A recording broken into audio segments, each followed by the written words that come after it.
So Derrick, again, it's nice to meet you. So a couple of weeks ago, we had a phone conversation. You're going to be appearing in court on a felony charge. This is your pre-sentence investigation meeting. So before we jump in and start, I just wanted to see if there was any clarifications, questions that you have about this process. I understand it as doing some type of, you ask me some questions, I got to answer some questions, and then you write up some report to give to the judge? Exactly. I'm going to be doing an assessment today called the Level Service Case Management Inventory. Okay. And it's going to take about 45 to 55 minutes, give or take.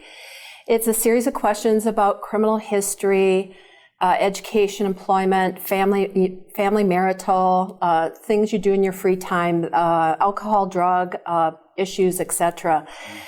So what I will do with that information is put that together in a report, as you said, and submit that to the court. And then in a few weeks, when you go back for sentencing, the judge will take that information into account when they're making some recommendations. Okay. How's that sound? Sounds fair to me. Okay.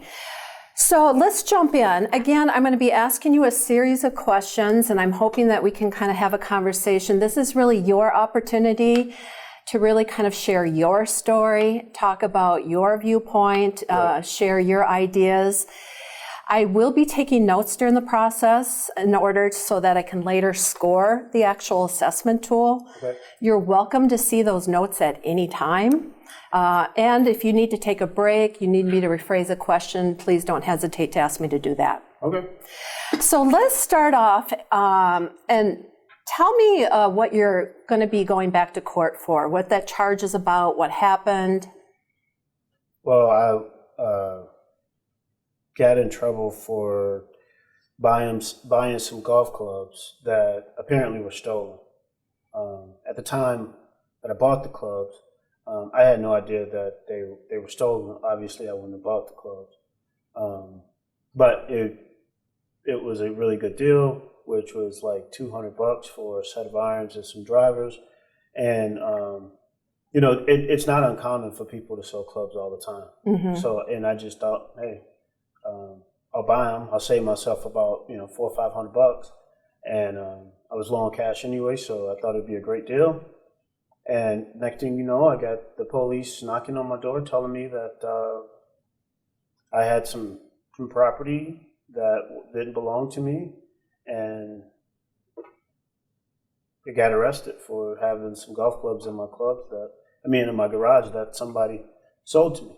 So you're feeling pretty set up. I'm a little pissed about it. Yeah. Rightly so, because if you'd known, you would have no way have been involved with that. I wouldn't have been involved in anything like that. Mm-hmm. Knowing that the clubs were, hot. Mm-hmm. So as a result of that, you've been charged with a felony theft charge, and you're going to be appearing before court in about a month or so. Moving backward in time, tell me about any other experience with the justice system you've had. When I was a little younger, I was an adult though. There was a theft charge. I was charged with a theft charge. I did 3 days in jail initially, but other than that, it's just been when I was younger. I believe when I was 15, 16, I had an underage drinking offense that I had, but that's not a whole lot of contact with law. And the theft, was that as a juvenile or was that? It was an adult. Okay. It was adult.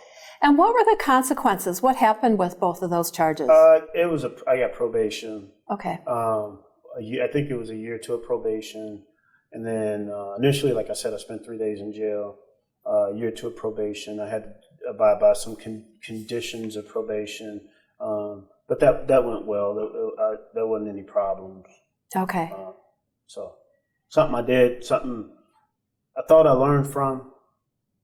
But here we are again, and I'm here talking to you about something that I'm getting in trouble for. And you're kind of mystified as to how that really happened. Yeah. Well, I admit wholeheartedly what I did last time. I paid for that, but this one is just a little bit hard for me to swallow. Yeah, I can understand that. So the theft as an adult, how long ago was that? I believe it was, let me see, it was 4 years ago. Okay, so that case is closed. Yep. Okay, so the only thing currently Yeah, open it's closed. is this current pending theft. Yeah. Okay. So in the times in the past when you were in jail, any trouble while you were locked up with write-ups, getting in trouble, that kind of thing? No. Okay, any attempt to escape? No. Okay. And when you were on probation in the past, any type of compliance issues with being able to follow through with some of those conditions? No, it was, some of them were hard to, with the UAs and stuff like that, but I was able to keep it under control. Okay. With the drinking and stuff, I like to have a couple cocktails every once in a while. Everywhere you go, there's beer and wine, and I come from a family of people who like to get after a little bit, and so it's hard when you're on probation and you got to do the right thing. Okay. So, and we'll talk about that as well. So, before we move on, any type of gang affiliation, assaultive behavior, DWI, fire setting, Nope. threats? Nope. Okay. So, to summarize, you've got the underage drinking that was about 15 or 16, and then the theft that was closed about 4 years ago, and then the current pending theft. Well, it happened like 4 years ago, but then I had the 2 years of probation then. So it's been a couple years since I've been on, have to go see a PO or anything like that. So. And you did successfully succeed with that probation supervision. Yep. Good for you. So let's move on to education and employment. So let's start with school. Okay. What's the highest grade that you've completed with school, Derrick? I have an AA Arts and Associate Arts. I completed that, and then obviously I finished high school. But that's all I got an AA degree. That's it. And what's the AA degree in? I got it in business. Awesome. Good for you. So, business administration. Okay. So. Any idea of going back to school? Is that a goal of yours? It is, but it's more of a financial thing. I got kids now, and so I got to work. Okay. I would love to go to school, but the reality of it is I have to take care of my children. So that's really your priority. I don't know if I can go and do school and then work and take care of my kids at the same time. Yeah, it's a lot to juggle, certainly. When you were in school, ever suspended for any reason? I think I got in trouble when I was in high school for smoking cigarettes. And so I got suspended for a day. Okay. But nothing like for fighting or getting in trouble or anything like that. I actually kind of like school. So. You're a good student? Yeah, I was pretty good. Okay. Yes. Good for you. So let's talk about employment. Where are you currently working? I work for Super Value in Hopkins. I've been there for about 7 months. Prior to that, I looked for a job for a little bit. I was working for a moving company called Paragon Moving and Storage in Hopkins as well. I worked there for years, but I just got the physical demands on my body was a little too much, so I had to find something else. So tell me about what you do. What I do is I prepare food to go to the grocery stores. So I work in the freezer, and so we get an order. They tell me what they need. I go pick it, put it on a pallet, drive it on a forklift, and then get it ready to be shipped out to Cup Foods or any little food people that are associated with our company. And you mentioned you've been there 7 months? 7 months, yeah. So how do you like it? You know what? The pay is good. I just got a raise. Congratulations. Thanks. The pay is solid. It's a really good pay. There's opportunities for advancement. It's good. It's a job. So if I were to know you 2 years from now, would you still be there? Probably a good chance I'll be there in 2 years. Okay. So tell me about how you get along with the people you work with. Really don't go to work to make friends. Okay. My mom doesn't like that I say that, but I don't go to work to make friends. I go to work to work. Okay. So you really don't associate with the people you work with, hang with them at breaks, that kind of thing? I talk to them at breaks, but I don't I'm not sharing any of my personal, I'm not telling them that I'm on probation. I just think people in general talk too much, and you give them too much of your business and everybody else knows it. They'll kind of take advantage of that? It's just been my experience in the past. So you're just somewhat of a loner. You kind of just do your job. Sounds like you're a hard worker. And at the end of the day, you just kind of say goodbye to these folks. Well, the job that I work at, you have to have, when I first got hired there, you're on this probationary period. And so you have to get these averages, these numbers that you have to hit. And so and it's like, if you pick at 90%, you're quicker to get a raise or you're quicker to get hired. So I'm just trying to make a good impression and just kind of cut out all the white noise. I just go in to work, take care of my business, and at breaks I'll say, "What's up? How you guys doing?" And then after that I go home and I deal with my children. So you're pretty dedicated to your job. You're a hard worker. You want to move ahead. I'm dedicated to money.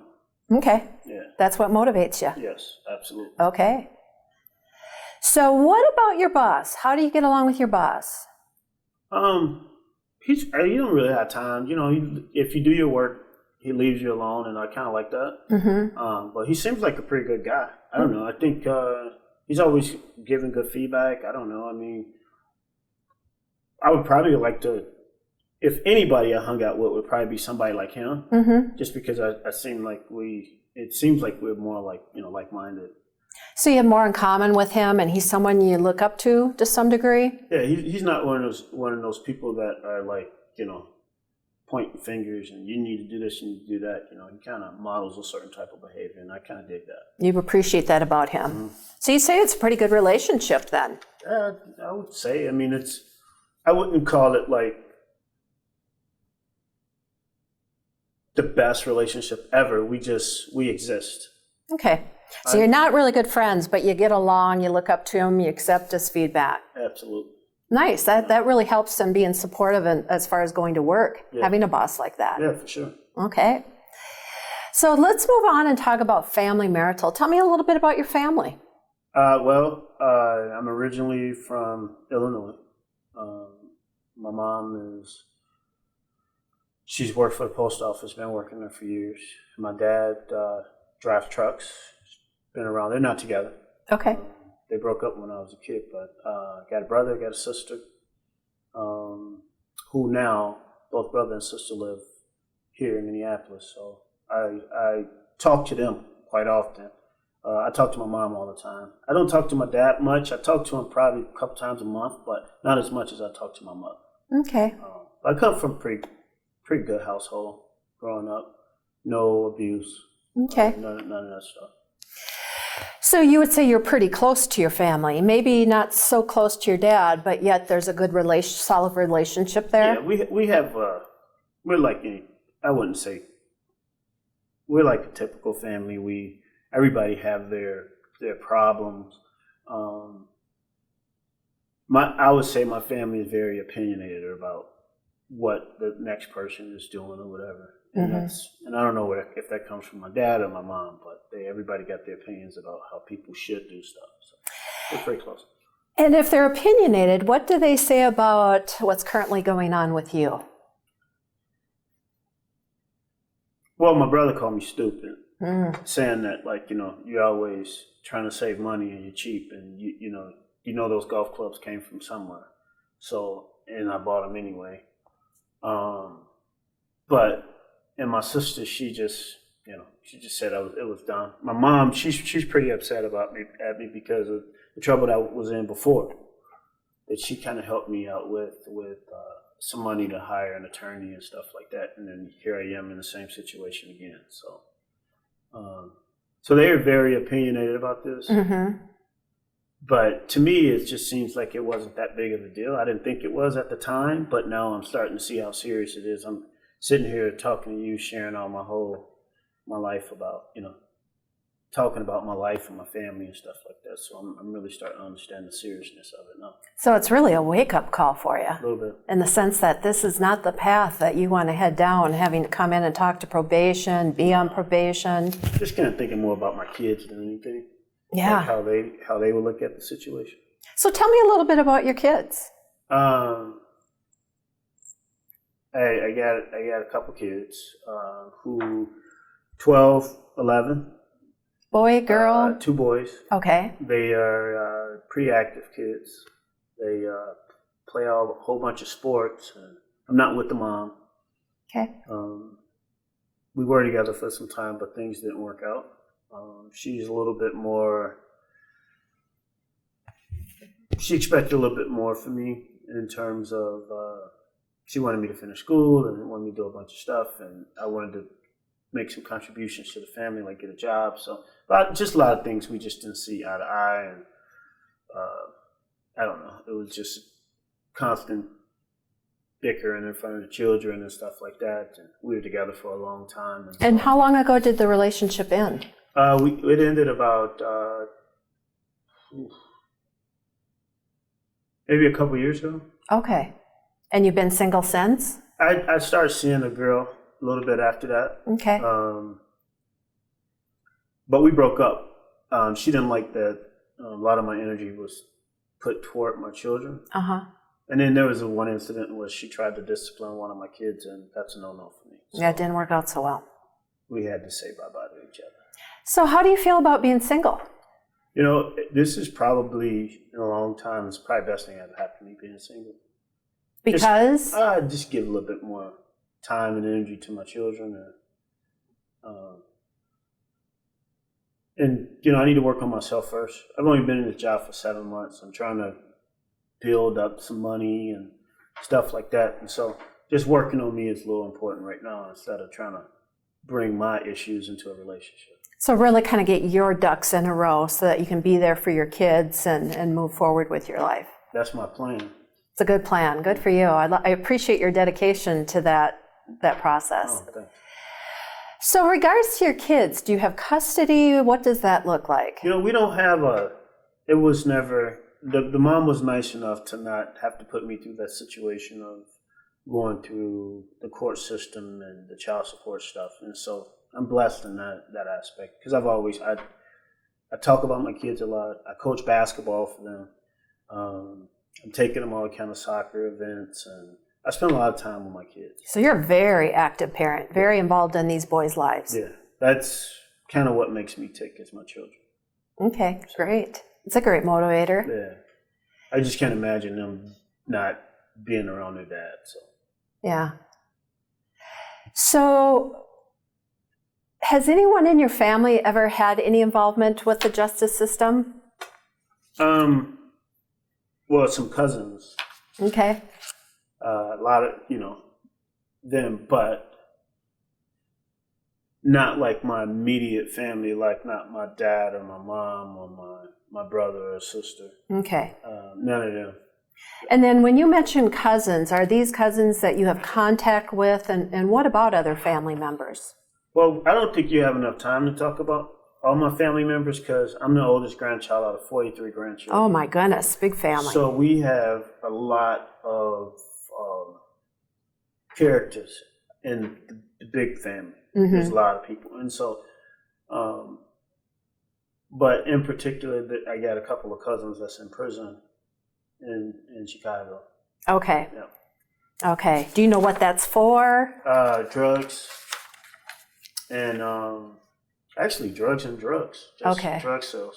Okay. Yeah. Nothing, not shooting or killing anybody, but okay. just drug possession or sales or something? Just sales. They were drug dealers and got caught up. Okay.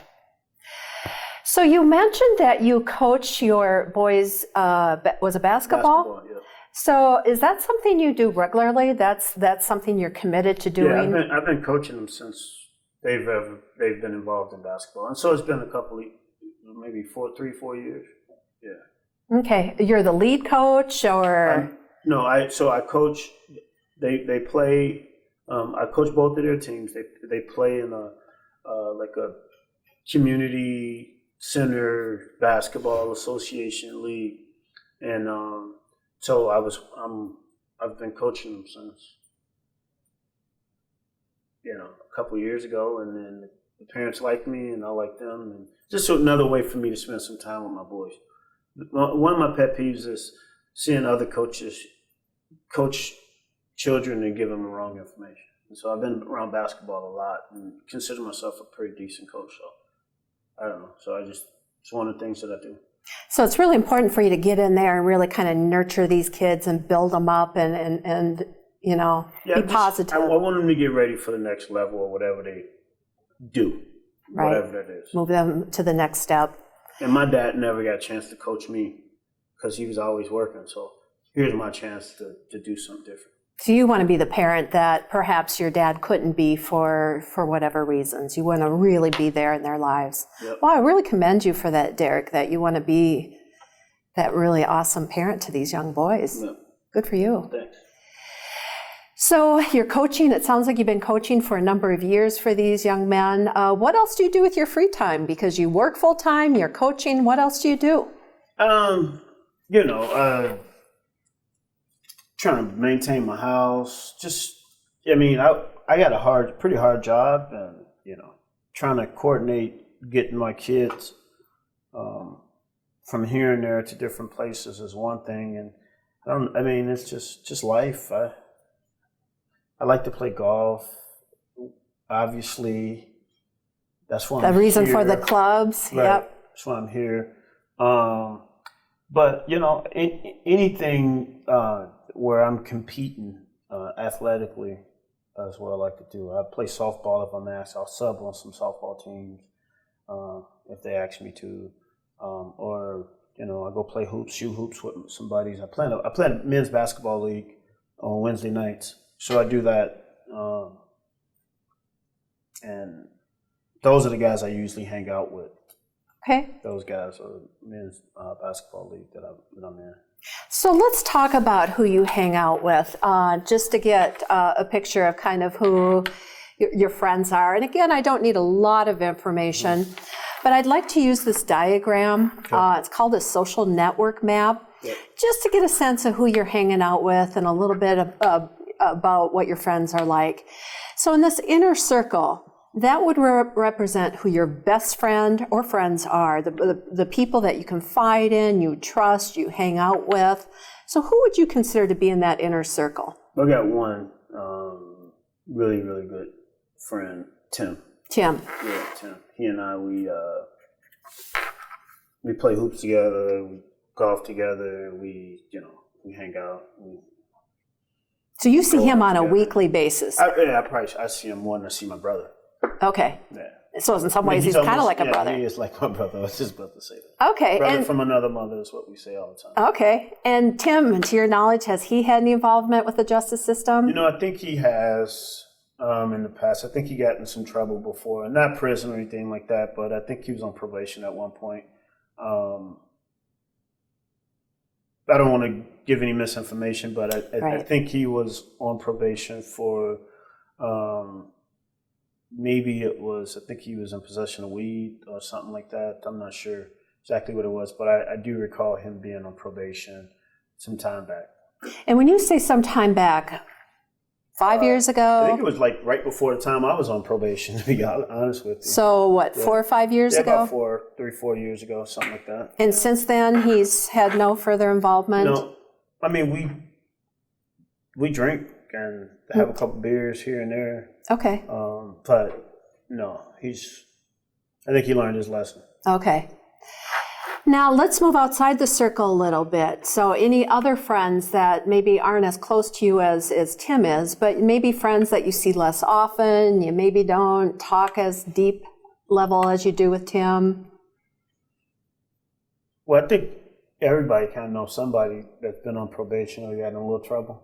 But some of the guys that I play basketball with, some of those guys have been in trouble in the past. I mean, it's kind of hard.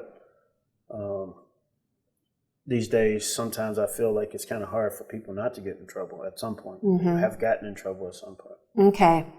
But yeah, there's a couple guys on the basketball team that I play with, and we have cocktails every once in a while after that, who have been on probation as well for crimes that I'm not familiar with, or I don't know what it is, but I just, in us talking, they said they've been on probation. So how many of the guys on your league would you say have had that experience at Probably some out point? of 8 guys that's there, probably 3 or 4. 3 or 4 of them? Yeah. Okay. Have had some involvement with the justice system for something? Mm-hmm. Okay. And the other 3 or 4 maybe not? No, those guys are straight-laced guys. Okay. Any other friends that we haven't captured in the social network map that you'd like to mention? Not really. No. Okay. So it's pretty much Tim, who is your best friend, and then you've got some buddies with your basketball league, some who've been in trouble, some who haven't. Yeah. What about golf? Who do you golf with? Tim. I play a lot with Okay. Tim. There's you could just show up to a golf course, and then it can pair you with people to play with. But it's usually like people that there's a crazy golf community in Minneapolis that you just go play 9 holes, 18 holes with. You show up at a golf course and they pair you with some people. I just like to be out there. I go hit balls. I do whatever. Sounds like you're a pretty active guy, especially in the area of sports. I hate sitting around the house, to be totally honest with you. If I'm not doing something in the house, like cutting the grass or doing something like that, then I like to move around. It's a lot to do in Minneapolis. And it sounds like you're a very energetic person, and what I'm hearing is you like to use that energy in a positive direction. Yeah, like I said, Minneapolis is a beautiful place to go and do stuff. So why sit home? I don't do the video game thing. Okay. I'm too old for that. Okay. So you've mentioned, Derrick, a little bit that with some of your basketball friends and with Tim as well, that there's some drinking involved. So help me understand what that looks like. How often, that type of thing? Well, when I was, before all this stuff happened, and I was placed on this conditional release stuff, we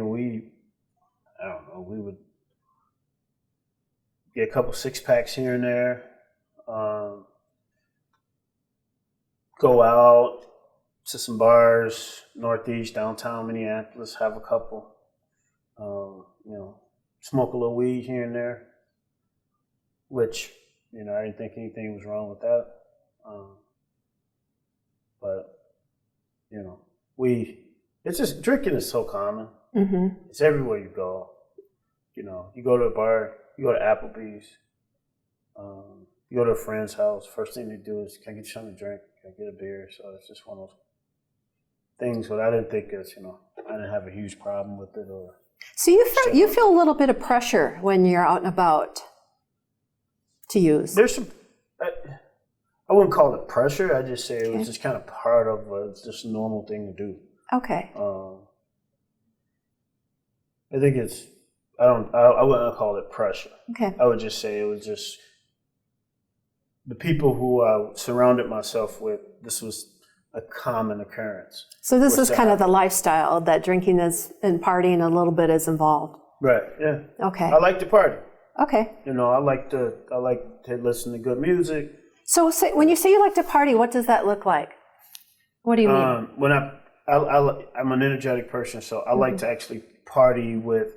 I like to hit some nice music. I like just the sound of the bass. I like to have a cocktail, nice cold cocktail in hand, a beer. All those microbreweries we have now going around Minneapolis. I mean, they're promoting drinking everywhere you go. And this is you have to go to this Fulton Brewery. You have to go to this place. You have to go to that.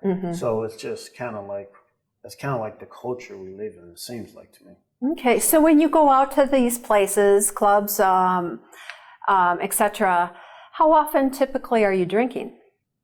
Well, it depends on how often I go out and when I have my kids and when I don't. But when I go out, usually there's a cocktail involved, or 2 or 3.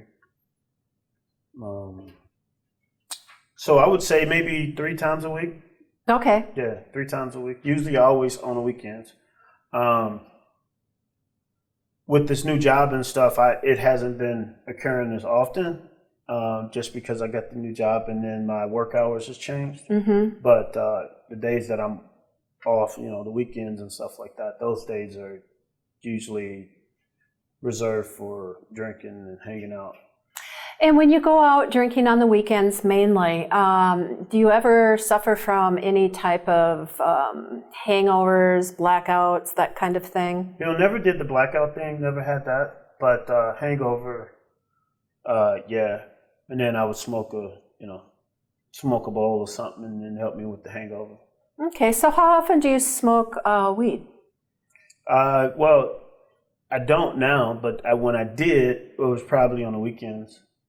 I just do it on the weekends. It wasn't one of those things where every day, like, I needed to function. Okay. But it was just something we did on the weekends or something. So it sounds like you're being very responsible in regards to your job, your kids, that you're not drinking, partying it up during the week, but on the weekends you kind of hang loose a little bit. Yeah.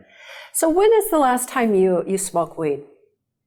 Probably this happened a while ago. Probably right before this offense happened. Well, right after I was put on this conditional release thing where they said I couldn't do this and I couldn't do that, then I just shut it down. And you were able to do that. It wasn't a problem for you. Okay. I had to stop for a while to pass the drug test for my job anyway. Oh, okay. So it's not one of those big things. I don't know. We live in we just live in a crazy culture where everybody seems to where everybody's trying to legalize weed and everything. Mm-hmm. So I don't really see a big problem in it. So if the judge were to order UAs as part of a condition of your probation, and it sounds like your employer is already doing that, that's not going to be an issue in regards to the weed? No. Okay. Great. Good for you. So the alcohol, when's the last time you went out drinking? I think it was a couple weeks ago. I had a couple of cocktails. Okay. Yeah, it was a couple weeks ago. I had a couple cocktails. I mean, it's less often now. That, like I said earlier, because I'm on this conditional release thing. It's less often now, but and I know that.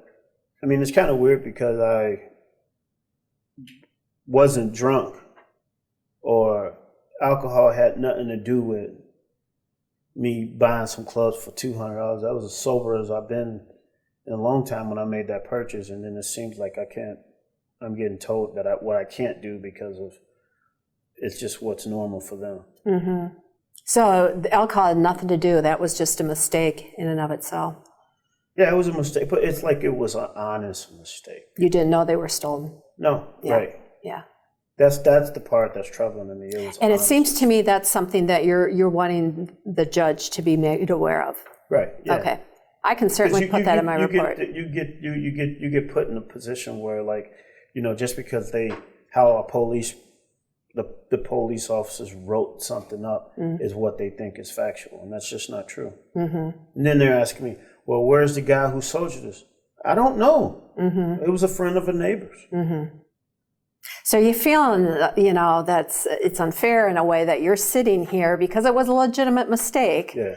And yet I think I heard you say earlier that you're really kind of wanting to get your life in order, and this has been somewhat of a wake-up call. Yeah, it has been. I mean, I can't sit here and talk about how much more I care about my kids and then doing things that's foul. Yeah, because you've talked about wanting to be, you coach your kids basketball. It's evident that you want to be a really good father to those boys. Right. Yeah, and sitting here isn't helping you with that process. They just kind of always think that you're different from everybody else and you don't have problems and this won't happen to you. But right. When it happens to you, Yeah. Then you wake up. Wake up.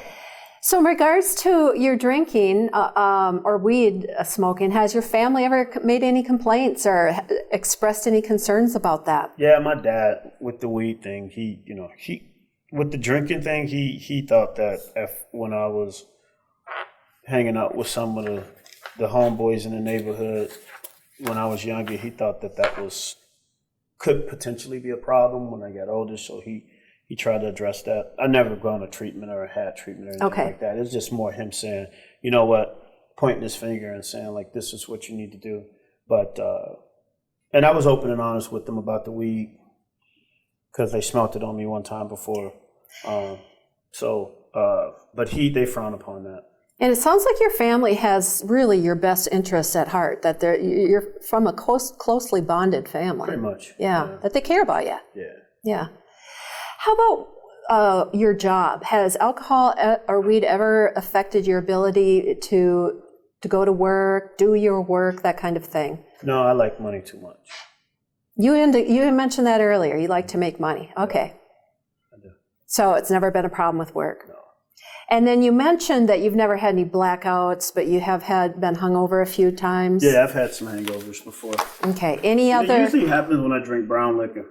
Okay. To be honest with you. So that's not the one for you. Mm-mm.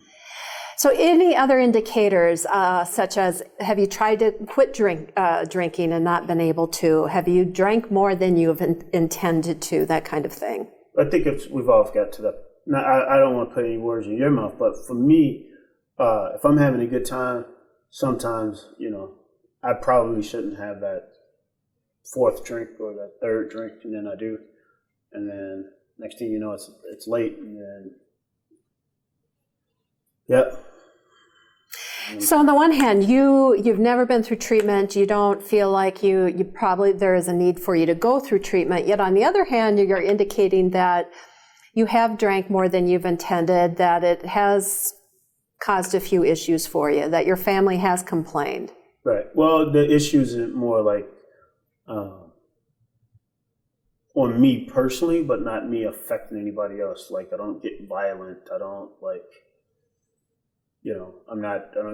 alcohol doesn't make me depressed, or it doesn't put me in a certain way where I'm not getting my daily tasks done. Mm-hmm. It's just, I would say, if at all I ever abuse it, it's usually when I'm in a social setting. Okay. With friends and like you said earlier, some of those influences that are doing it. But I'm not sitting at home by myself just like trying to down a bottle of vodka or something. Right. That's not me. So you seem to have awareness that when you're out socially and when you're out with your friends, you're more inclined to perhaps drink more than you've intended to. Yeah. Okay. Yeah. That's a great awareness to have, that, maybe it's not a full-fledged issue, but it's something that you are bumping up against a little bit. Yeah. I'll admit that. I'll admit it. Well, I appreciate your honesty, and, I'm really impressed with your ability to kind of self-reflect and kind of, be open about that with me. Mm. So, Derrick, when you think about why you're here and the theft charge, what comes to mind immediately for you? That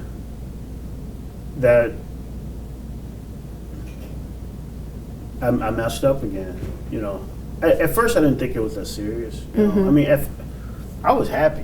I mean, I was getting a good deal, but I guess all deals are not good deals, because this is going to cost me way more than $200. And money is important to you, so that kind of hits you there too. Yeah. Plus the time, and plus having some conditions set by the court. So you're really seeing the cost of this. Yeah. Well, I know. I'm just hoping that the judge don't understand my point of view, and I know how things has to play out, but. So, what would you like the judge to do? What would be the best case scenario for you when we go back to court? Best case scenario? Mm-hmm. Given that you're going to be placed on probation. Okay. I don't know. I can't afford to do any more jail time. Okay. And just because I can't, if I miss work, then I'm screwed. So I that the judges just kind of understand where I was coming from, and that I made an honest mistake. I was trying to get a good deal of something that I thought was legit, and hope that judge, whether it's a female or a male, understands where I'm coming from. Okay. Okay. In terms of if the judge were to ask for a chemical health assessment, and what that is, Derrick, is an assessment someone would do that would determine whether there's any issues around chemical or drug use, to see if there's any kind of issues that would warrant some kind of intervention. How would you feel about following through with that? I don't have a problem doing that. Okay, so you'd be willing to take a look at that. And then as far as being placed on supervision and having a probation officer to report to, what are your thoughts about that? Again, being mindful of your time. I did it before. I don't see why I couldn't do it again. Okay. I just don't want to keep, racking up. I don't, it just seems like this crime, even, I paid $200 for the club, okay? Mm-hmm. And they were worth like $1,500, I guess, Mm-hmm. which I didn't know at the time. But they're calling it a theft over 500 charge, and so now it's a felony. Mm-hmm. I'm worried about the felony. I mean, I already got the one theft charge on there. My plans was to get that expunged at some point in my life. But now I'm sitting here faced with possibly having a permanent felony on my record, and I don't know how to feel about that. I'm getting the sense that you're having a lot of regret about what's going on, and that you really want to make some changes so that this isn't your continued path. Right. Yeah, I feel bad about the whole thing. It's a tremendous waste of time. I'm missing work right now. Yeah. So. Yeah. And then when I get sentenced, I'll be missing work again. So Right. It's just kind of one of those things where It's a commitment. Nightmare. Yes. Yes. Derrick, in regards to your community, you mentioned your family and that you're from a large family. And in regards to your neighborhood, the people that you work with, your friends, and then also you're having your own personal goals and wanting to move forward. Where do you land on a scale of 1 to 10, 1 being low, 10 being high, as in regards to having a solid foundation to put this behind you, serve probation, move forward with your life, and accomplish some of those goals? Well, I'm probably I feel like I'm motivated now, but given where I am right now, like, and not being sentenced and a lot of things that I'm not really sure what's going to happen to me in the next couple of months, I would say I'm probably at like an 8. So you're motivated. You want to put this behind you, do what probation's going to ask you to do, and then put this chapter behind you. Yeah, I don't want to be on probation at all, but if I have to be, it's better than going to prison. Yeah, so you can continue to work, be there for your family, your children, etc. So you're going to do what you have to do. Yeah, absolutely. Okay. Derrick, have you ever received any kind of formal assessment by a mental health professional for No. anything? Any type of counseling? Nah. Okay. And at this point, I just want to ask a few follow-up questions. Sure. You mentioned you were on probation before. You've had no violations or problems with probation in the past. Would you say that you're impulsive?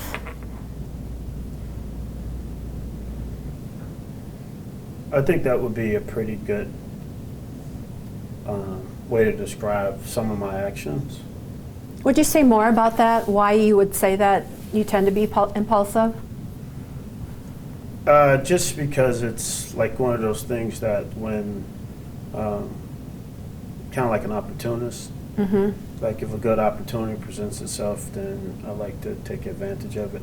Now, I not take advantage of it to the point where I feel like I am, taking advantage of somebody else. But Right. if it seems like it's a good deal to me, if it's in my face, if it could be beneficial to me, then yeah, I think I'm very impulsive. Okay, got it. So,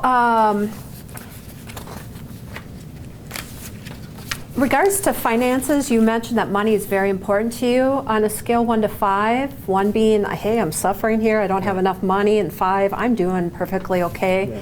Where would you land on that scale? I mean, I can't complain. I just got a raise at work. Which shows you're a dedicated Right. hard I've worker. always had, been pretty good with in terms of managing my money and stuff like that. Would I like to make more money? Absolutely. So I would say I'm average. Okay. You know. So you're making enough money, getting by, but it's not really a struggle for you. No, it's not a struggle. Like I said, I would like to make more money, but I'm perfectly fine where I am right now. Okay, great. So it sounds like you got a budget, you're being responsible with your money, etc. Tell me a little bit about where you're living. I live in North Minneapolis. Okay, have your own place? Yeah. So I have I live on the bottom of a duplex. There's somebody else that lives on top of me. And you've been there for a while? Yeah, I've been living there for a while. A Okay. couple years. It's a 2-bedroom place. What's your neighborhood like? Well, it's North Minneapolis, so there's pockets of North Minneapolis that's really good. There's pockets of North Minneapolis that's not so good. And Okay. sometimes, you hear the gunshots and stuff like that. And Okay. You hear police sirens and everything, but it's okay. The place I live in is nice.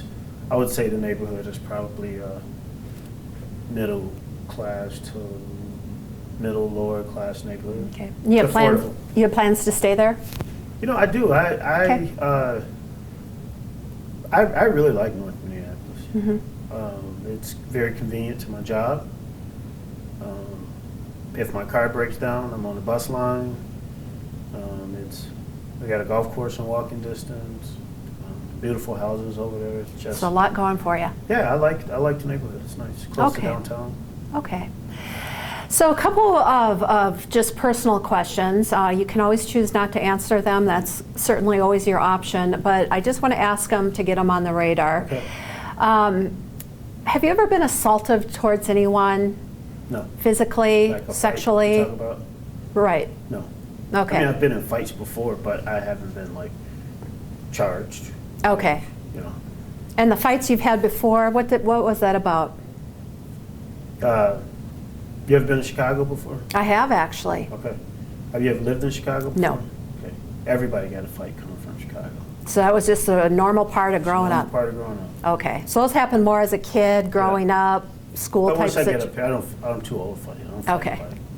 And then how about reversing that a little bit? Have you ever been a victim of physical, sexual, emotional No. abuse? Well, I got jumped on before.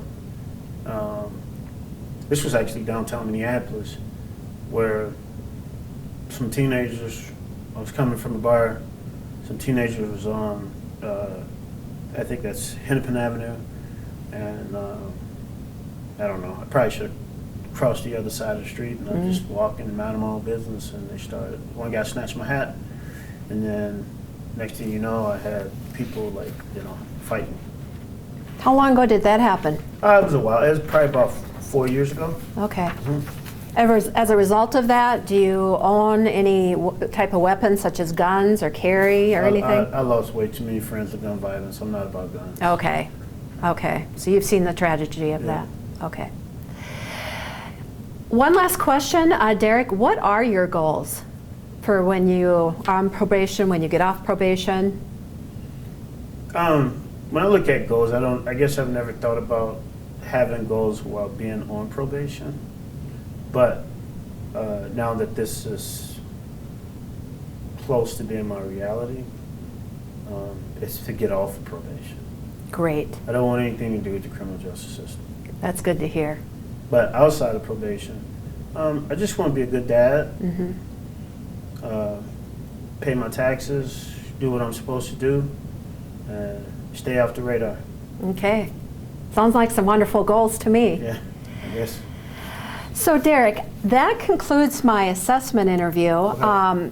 Now what I'm going to do is take the notes and then later on score the assessment and pay attention to some scoring rules that we have because we need to take this very carefully because this will be given, the information will be given to the judge. Okay. I will also need to consult with case file information, call some collateral folks just to verify some of the information. So I won't have time, obviously, to do all that before you leave today, and you've already been here for quite a while.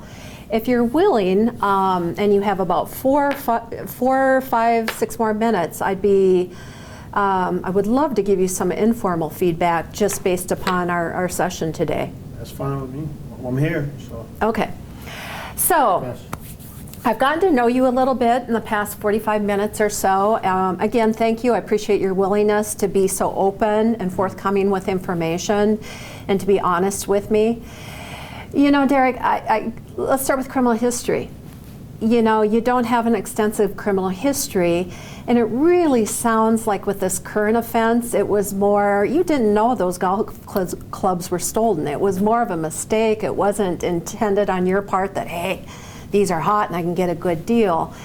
And I hear you say that one of your number one goals is to get off probation.